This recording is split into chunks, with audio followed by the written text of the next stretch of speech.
Hello friends, कैसे हैं आप सभी। मैं शिवम और बहुत बहुत स्वागत करता हूं आपका हमारे YouTube channel target just point में। दोस्तों, वैदिक सभ्यता पिछली क्लास में जब मैंने आपको पढ़ाया था तो वहां पर कुछ पॉइंट रह गए थे। पूरा मैंने कवर तो कर दिया था, लेकिन वहां से कुछ यहाँ से प्रमुख चीज़ें आपको बताने को छूट गई थी। जैसे यहाँ से आपको मैंने वेद, उपनिषद और वेदांग और दर्शन, कुछ जो प्रमुख जहाँ से क्वेश्चन बनते हैं वो चीज़ें छूट गई थी। तो आज हम यहाँ पर पूरा इसी चीज़ को कवर करेंगे। तो आप देख लीजिए फटाफट से। सबसे पहले हम आश्रम से शुरू करेंगे। तो दोस्तों, जो है आश्रमों की चर्चा, चार प्रकार के आश्रम की यहाँ पर चर्चा की गई है। तो यहाँ पर जो है दोस्तों, ब्रह्मचर्य पहला आश्रम जो था हमारा, वो ब्रह्मचर्य आश्रम था। और ये 5 वर्ष से 25 वर्ष तक के लिए इसकी आयु सीमा निर्धारित की गई थी। तो इस 5 से 25 वर्ष में जो है गुरु के पास जाकर के हमें शिक्षा ग्रहण करनी होती थी। यानी जो है सब लोग गुरु के पास जाकर के बैठते थे और शिक्षा ग्रहण किया करते थे। तो इसको हम ब्रह्मचर्य आश्रम कहते हैं। दूसरा जो आश्रम आता है वो हमारा गृहस्थ आश्रम था। उसका टाइम था 25 से 50 वर्ष। यानी इस वर्ष में जो है, इस गृहस्थ आश्रम में जो है व्यक्ति शादी ब्याह करेगा और अपना जो है जीवन यापन करेगा, अपने परिवार के साथ रहेगा। इसके बाद जो है हमारा वानप्रस्थ आश्रम आता है, जो कि जिसकी आयु सीमा थी 50 से 75 वर्ष। यानी इस समय जो है व्यक्ति होगा वो समाज की भलाई के लिए सारे कार्य करेगा। वो अपने ग्रह के सारे काम को छोड़ करके वो समाज की भलाई के लिए अनेक प्रकार के कार्य करेगा। इसके प्रकार से जब हमारा वानप्रस्थ से खत्म होता है तो इसके बाद से हमारा जो है संन्यास आश्रम शुरू हो जाता है। तो इस संन्यास आश्रम में जो है व्यक्ति को सभी भावों से, सभी ग्रह त्यागों, सभी चीज़ों से जो है उनको त्याग लेना होता है और वो वैराग्य की ओर प्रस्थान करते हैं। यानी जो है पूर्ण तरीके से वैरागी हो जाते हैं। वो जो है यहाँ के सुख समृद्धि से दूर चले जाते हैं। तो ये हमारे आश्रम 4 प्रकार के थे।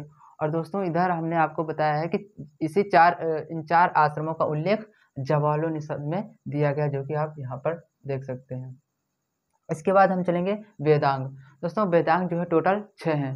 वेद को सरल बनाने के लिए ही वेदांगों की रचना की गई, क्योंकि वेद जो थे हमारे ऋग्वेद, यजुर्वेद, सामवेद, अथर्ववेद, ये इतने कठिन थे कि इनको पढ़ना सबके बस की बात नहीं थी। तो जो है इनको सरल करने के लिए वेदांग की रचना की गई है। तो जो है वेदांग हमारे टोटल जो है 6 थे। तो इसकी ट्रिक, एक जो सबसे फेमस ट्रिक है, आपने देखा कि क्योंकि ट्रिक के माध्यम से ज़्यादातर चीज़ें याद हो जाती हैं। तो ट्रिक थी ब्याजो निसी कच्छ। यानी ब्याजो निसी से हमारा बन गया व्याकरण, ज्योतिष, और निसी से निरक्त और शिक्षा, लास्ट में आता है कच्छ, यहाँ से कल्प और छंद। यानी टोटल हमारे 6 वेदांग हैं। तो व्याकरण, ज्योतिष, निरक्त, शिक्षा, कल्प, छंद, ये हमारे 6 वेदांग हो गए। ठीक है, वेदों को सरल करने के लिए वेदांग की रचना की गई है। या इसके बाद हमारा हम देखते हैं उपनिषद। तो दोस्तों, उपनिषद जो है, उपनिषदों की कुल संख्या पहले तो 108 है। और यहाँ पर लेकिन 13 उपनिषदों को ही मान्यता दी गई है। ये आप याद रखिएगा कि उपनिषदों की कुल संख्या 8 है, लेकिन जो मान्यता प्राप्त उपनिषद है वो सिर्फ 13 हैं। और उपनिषद का अर्थ होता है गुरु के समीप बैठकर शिक्षा ग्रहण करना। गुरु के समीप शिक्षा, हमने लिख दिया, गुरु के समीप बैठकर शिक्षा ग्रहण करना। ठीक है, ग्रहण करना, इसका यही अर्थ होता है उपनिषद का। तो दोस्तों, उपनिषद टोटल जो है 108 है, मान्यता 13 है। जो पहला उपनिषद है उसको हम कहते हैं बृहदनारायण उपनिषद। पहले जो उपनिषद का नाम है बृहदनारायण उपनिषद। और जो अंतिम उपनिषद है वो हमारा अलोपनिषद है। मुंडकोपनिषद नामक एक ऐसा उपनिषद है जिसमें जो है सत्यमेव जयते की चर्चा की गई है। और जवालोपनिषद से जो है 4 आश्रमों का उल्लेख मिलता है। अब दोस्तों, उपनिषद खत्म। इसके बाद हम देखते हैं पुराण। पुराणों की कुल संख्या जो है 18 है। और पुराण को जो ही 5वां वेद या वेदों का वेद कहा जाता है, क्योंकि पहले हमारे 4 वेद, ऋग्वेद, सामवेद, यजुर्वेद और अथर्ववेद हैं। लेकिन जो 5वां वेद अगर कहा जाए कि 5वां वेद कौन सा है, तो वो हमारा पुराण है। और पुराणों की संख्या 18 है। 5वां वेद कहें या इसे वेदों का वेद भी कहा जाता है। तो पहला जो पुराण है वो हमारा ब्रह्म पुराण है। पहले पुराण का नाम ब्रह्म पुराण है, या इसे हम आदि पुराण भी कहते हैं। ब्रह्म पुराण अथवा आदि पुराण। सबसे बड़ा पुराण जो है वो हमारा स्कंद पुराण है। और जो विष्णु पुराण है, यहाँ पर जो है मौर्य वंश की, ये मौर्य वंश के टाइम पे लिखा गया। जो विष्णु पुराण है वो मौर्य वंश के समय लिखा गया। मौर्य वंश के समय लिखा गया है। कौन? विष्णु पुराण। ठीक है। अब इसके बाद दोस्तों देखते हैं हम वायु पुराण। तो वायु पुराण जो है हमारा ये गुप्त शासक के समय में लिखा गया है। इसके बाद आते हैं हमारे मत्स्य पुराण। तो मत्स्य पुराण जो है सातवाहन शासक के समय लिखा गया है। तो आई होप आपको जो है पूरा यहाँ पर से जो है पूरे पुराण आपके कवर कर दिए हमने।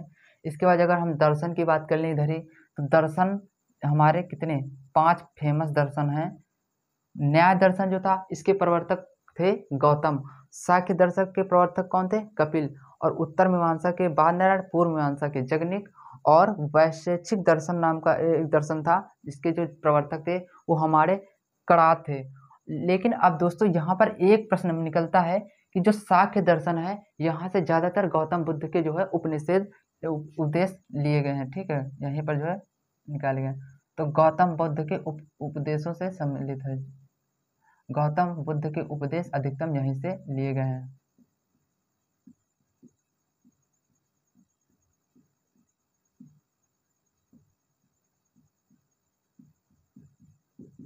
गौतम बुद्ध के उपदेश यहीं से संकलित किए गए हैं या लिए गए हैं, आप कुछ भी लिखो यहाँ पे। ठीक है, तो हमारा ये कौन सा था? सांख्य। तो पूरा आपका उपनिषद, पुराण, दर्शन, वेदांग और आश्रम इस क्लास में मैंने आपको कवर कर दिया है। अब इसके बाद से हमारे जो वेद बचे थे, इसके जो उद्गाता, होत्र, यही जो बताया था कि उनके वेद हैं, फिर उनके बाद उपवेद हैं। इनके जो पढ़ने वाले होते हैं उनको क्या कहा जाता है? तो ये इसकी जो नेक्स्ट क्लास होगी वो ज़्यादा छोटी सी होगी, 1 मिनट की क्लास बना देंगे हम उसको भी, जो उसमें जो है हम आपको वेद पूरे जो है कवर कर देंगे। तब तक के लिए आप ये वाला, अगर यहाँ से कोई भी प्रश्न आपका अगर डाउट है तो आप जो है पूछ सकते हैं, कमेंट बॉक्स आपके लिए खुला है।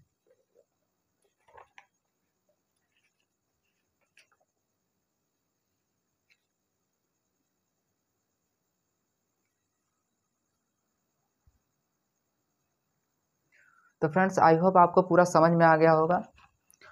और वहीं अगर हम बात करें कि मत्स्य जो मत्स्य पुराण है, यहाँ पर जो है सातवाहन में, इसमें जो है विष्णु के जो 10 अवतार हुए हैं उनकी चर्चा की गई है। तो विष्णु के 10 अवतारों की चर्चा किसमें की गई है? सातवाहन में।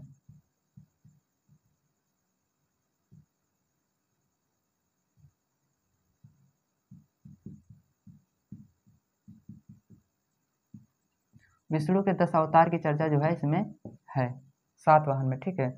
और एक आता है कि आपने सुना होगा कि भारत का नेपोलियन समुद्रगुप्त कहा जाता है। और ऐसा माना जाता है कि समुद्रगुप्त जो था, समुद्रगुप्त का जो घोड़ा था वो 3 महासागरों का पानी पीता था। तो ये बात की चर्चा जो है हमारे वायु पुराण में है कि समुद्रगुप्त का जो घोड़ा था वो 3 सागरों का पानी पीता था।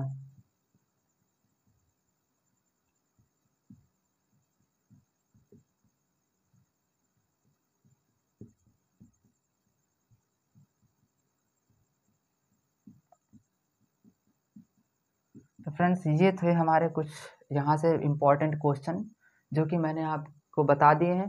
अब अगर आपका कोई फिर से अगर डाउट हो तो आप हमसे पूछ लीजिएगा कमेंट में।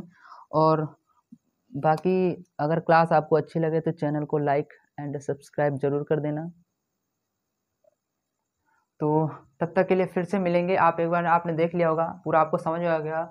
और तब तक के लिए फिर से मिलेंगे आपको एक अच्छी सी क्लास में। वेद की क्लास हम बना देंगे, इसके बाद से छोटी सी होगी। इसके बाद पूरा हम ख़त्म करके महाजनपद की ओर बढ़ेंगे। मॉडर्न हिस्ट्री पे हम जल्दी ही शुरू करेंगे। और अगर यहाँ तक आपने वीडियो देख लिया हो, क्लास आपको पसंद आई हो, तो चैनल को सब्सक्राइब जरूर कर लीजिएगा। तब तक के लिए मिलेंगे। जय हिंद, वंदे मातरम।